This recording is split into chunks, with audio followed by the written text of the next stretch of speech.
তুমি ওরে এই জায়গা থেকে যাইতে কও, নাহলে তুমি আমার মরা মুখটা পাবা। আমি ওর সাথে কোনো কথা বলতে চাইতেছি না। তুমি আরে সুন্দর করে বুঝে বিদায় করে দাও। তুমি আমার স্পর্শ করার অধিকার ওই দিনই হারাইছো যেদিন আমার সন্তানের তুমি অস্বীকার করছো।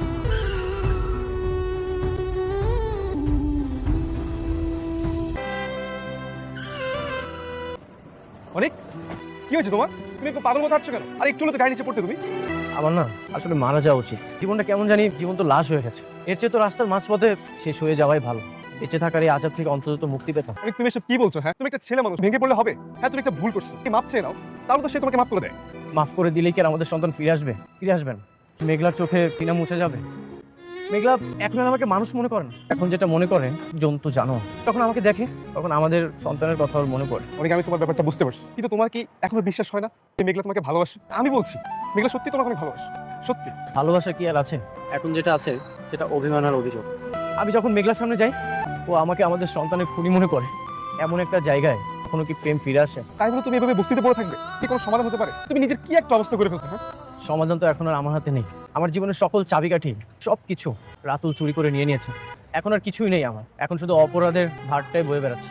জানো সাব্বির, যখন আয়নার দিকে তাকাই তখন না আমি আমাকে চিনতে পারি না। বারবার শুধু মনে হয় অনেক অনেক আগেই মারা গেছে। এখন শুধু জীবনটা লাস্টটা বয়ে বেড়াচ্ছি। এসব পাগলামি ছাড়ো, চলার সাথে চলো।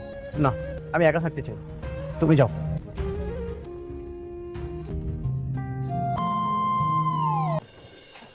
ম্যাডাম উনি আসছেন। আপনি জান ঠিক আছে। সাব্বির, দেখি কি মতলবে আমার এখানে, কেমন সাহায্য করতে পারি শুনি। আমি অনেকের বিষয়ে কিছু কথা বলতে আসছি। অনেকের ব্যাপারে কোনো কথা শুনতে চাই না। আপনার শুনতে হবে। নাকি নতুন করে আবার সবকিছু শুনতে চাও? তোমার সামনেই সব ঘটনা ঘটছে। তুমি কি জানো না দিনের পর দিন অনেক আমার অপমান করছে? আমার সন্তানটা মৃত্যুর পিছনে শুধুমাত্র ওই দেয়। জীবনটা ছারখার করে ফেলেছে, তারপর আবার জিজ্ঞেস করতেছো কেন ওর কথা শুনতে চাই না আমি?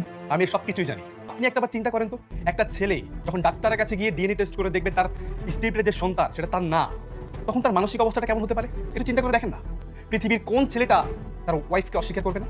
আমি এত খারাপ মাইয়া না যে অনেকের ছাড়া অন্য কোথাও যাবো। আর অনেকে আপনাকে অনেক বিশ্বাস করতো, কিন্তু ঝামেলাটা তো করছে ওই রাতুল। রাতুল যদি টাকা দিয়ে রিপোর্ট চেঞ্জ না করতো তাহলে আপনাদের দুজনের এই পরিণত হতো না। আরে রাতুল রিপোর্ট চেঞ্জ করে ফেলাইছে, এই জন্য সবকিছু হয়েছে। পারে নাই, অনেক আমারে অবিশ্বাস করছে। আপনি সেই বারবার একই বিষয় নিয়ে তর্ক করছেন।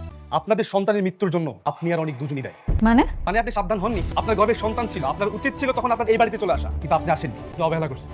আপনার এই অবহেলার কারণে আপনার সন্তান রাস্তায় অ্যাম্বুলেন্স হয়ে মারা গেছে। আসলে অনেকে আপনাকে অনেক ভালোবাসে বলে তুই বস্তিতে গিয়ে পড়ে আছে। বৃষ্টিটাকে বারবার নেওয়ার জন্য চেষ্টা করছে, কিন্তু সে যাচ্ছে না। কেন যাচ্ছে না? আপনার জন্য।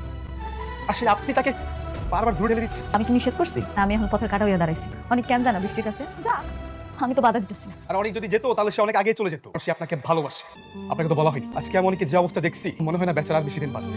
কেন অনেকের আবার কি হয়েছে? রাস্তায় পাগলের মতো হাঁটছে, চোখ দিয়ে পানি পড়ছে। আমার এত যে মায়া লাগলো, বেচারা আপনার জন্য তার জীবনটাই হারাতে বসছে। মারে অনেকটা তুই মাফ করে দে। মারে একটু চিন্তা করে দেখ। জানি অনেক ভুল করছে, আমরাও তো ভুল করছি, তাই না? আমার মনে হলো আপনাকে কথাগুলো বলা দরকার, তাই আমি বলতে আসছি। দেখুন, এখন চুপ করে বসে থাকার সময় না।